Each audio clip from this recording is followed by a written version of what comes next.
श्री अद्वैत गदाधर श्रीवासदि गौर भक्तवृंद। हरे कृष्णा कृष्ण कृष्ण हरे हरे, हरे कृष्ण। गुरु जी धन्यवाद, प्रणाम। सभी भक्तों को धन्यवाद। हरे राम राम राम हरे हरे। हरे कृष्ण। सबका स्वागत है सत्र में। तो जी, तो जैसा कि कल मैंने 3 चीजें बताई थी सुबह के लेक्चर में, जिसमें 3 चीजें थी कि आध्यात्मिक जीवन में प्रगति करने के लिए 3 चीजों की आवश्यकता होती है। पहला है कि हरिनाम पे हमें बहुत भरोसा होना चाहिए। श्रील प्रभुपाद जी ये हमेशा हरे कृष्ण महामंत्र के ऊपर इनका बहुत ही दृढ़ विश्वास था। श्रील प्रभुपाद जी का यही मानना था कि किसी भी कार्यक्रम को अगर हमको उद्घाटन करना है, यज्ञ करना है या कोई भी ऐसी चीज हो, तो केवल हरे कृष्ण महामंत्र पर्याप्त है। तो जब वृंदावन में कृष्ण बलराम का उद्घाटन हो रहा था, तो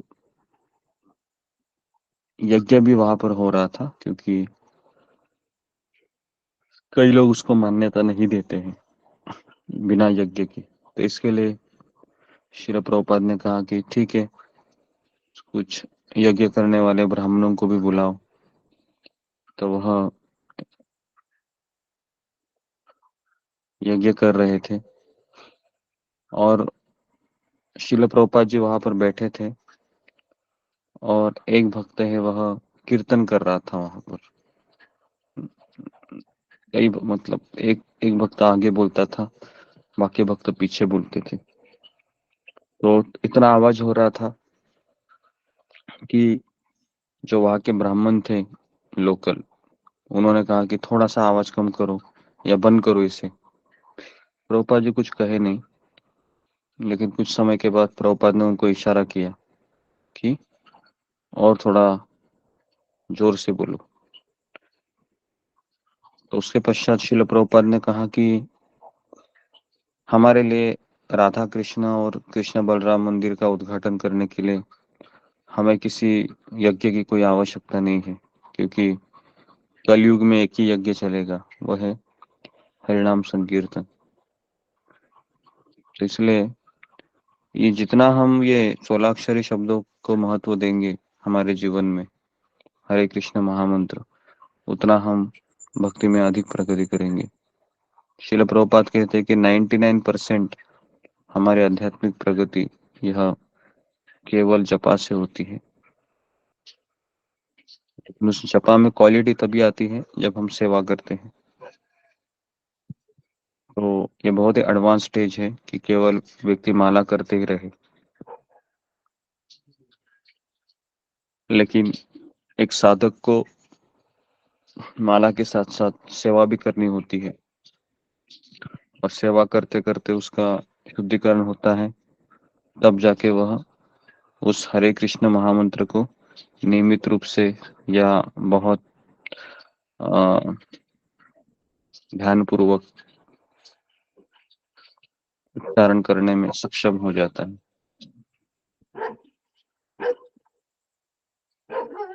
और यही श्रील प्रभुपाद जी इसी हरे कृष्ण महामंत्र को अमेरिका में जाने के पश्चात इसको कीर्तन किया करते थे। टॉम्स्किन स्क्वायर पार्क करके जगह है। तो जितना हमारा हरिनाम पे विश्वास रहेगा, उतना हम भक्ति में आगे बढ़ सकते हैं। लेकिन बद्ध जीव का स्वभाव है कि उसको रोज एक ही चीज करने को बोलेंगे तो उसमें उसका लगाव कम हो जाता है, और फिर वह मैकेनिकली माला करने लगता है, यंत्र की तरह। तो उसमें फिर उसको इतना फायदा नहीं होता है।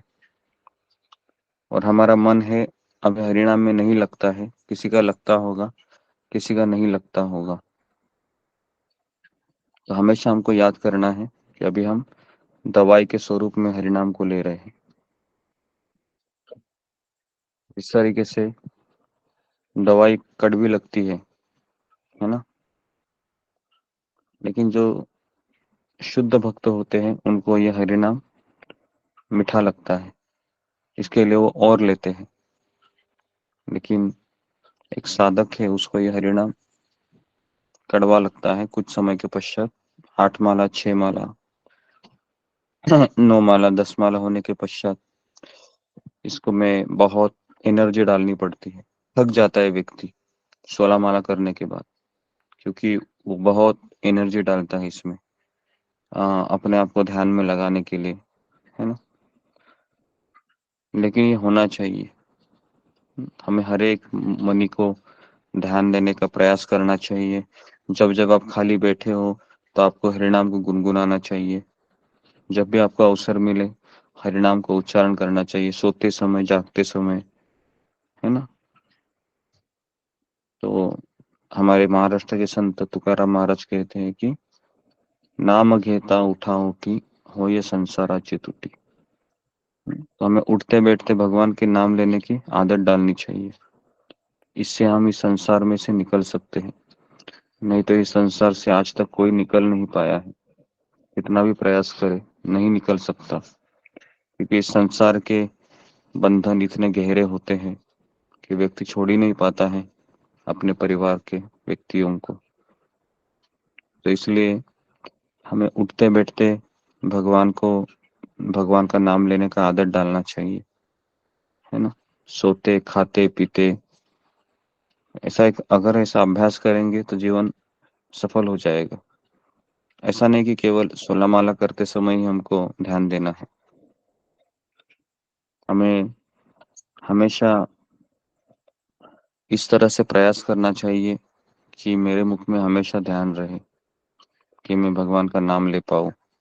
अपने आप को अलर्ट रखना चाहिए, चाहे हम जीवन के किसी भी परिस्थिति से गुजर रहे हो, चाहे हम जीवन में कुछ भी कर रहे हो, हमको ये ध्यान होना चाहिए कि मेरे जीवन का गंतव्य है कि मैं हरिनाम को कभी भूलूं ना, इसको लेता रहूं, लेती रहूं, है ना। अतिरिक्त समय मिलने के पश्चात भी हमें माला करनी चाहिए, ना कि मोबाइल देखना चाहिए। जैसे हमारी माला हो जाती है 16 माला, जब हमको समय मिलता है दोपहर में या फिर शाम में, तो हमको ये समझना चाहिए कि जितना हम बाहर के विषयों में अपने मन को लगाएंगे, उतना मन हमको धोखा देते रहेगा। तो इसके लिए आ, साधक के जीवन में सबसे बड़ा चैलेंज है कि अतिरिक्त समय में है ना, वह माला को नहीं स्वीकार करता, वो हमेशा मोबाइल को हाथ में लेके घूमता रहता है। तो हमें मोबाइल को तभी छूना चाहिए जब कोई आध्यात्मिक काम हो, नहीं तो क्या होगा कि हम 16 माला करेंगे सुबह और दिन भर उस मोबाइल के पीछे लगे रहेंगे, बिना मतलब के ही मैसेज करना, चैटिंग करना, स्टेटस देखना, फेसबुक पे जाना, और फिर क्या करेंगे, हम अंदर कचरा ले रहे हैं। हाँ, सुबह साफ सफाई चल रही है और फिर शाम के समय तक कचरा लेते रहेंगे, तो इससे कुछ नहीं होगा। इसको तो फिर आप सोचोगे कि आप क्यों नहीं अंदर प्रगति हो रही, क्योंकि आप क्या कर रहे हैं, सुबह झाड़ू मार रहे हैं और फिर शाम तक कचरे को इकट्ठा कर रहे हैं, है ना। तो ये तो ऐसे हुआ कि मैं गंदगी कर रहा हूँ सुबह से शाम तक और फिर सुबह उठते उठते झाड़ू मार रहा हूँ, तो इससे तो कभी हमारी अंदर की गंदगी साफ नहीं होगी। तो हमें ये भी ध्यान रखना है कि मैं अतिरिक्त समय में भी हरिनाम को महत्व दूं, ना कि मोबाइल में लगा रहूं। तो ये कुछ विचार मैंने आपके सामने प्रकट किए। तो इसके लिए हमको ध्यान पूर्वक जप करना चाहिए, हर एक मनी को इतना एनर्जी लगाना चाहिए, हरे कृष्णा हाँ अरे, ऐसे एक एक अक्षर को हमको अच्छे से ध्यान देना है ना? तब जाके हम धीरे धीरे धीरे धीरे शुद्ध होंगे। यहाँ पर मैं रुकता हूँ। हरे कृष्णा कृष्ण कृष्ण हरे हरे, कृष्ण हरे गुरु राम जी। हरे राम। हरे कृष्ण हरे कृष्णा गुरु जी धन्यवाद हरे कृष्ण गुरु जी धन्यवाद। हरे कृष्ण गुरु जी धन्यवाद।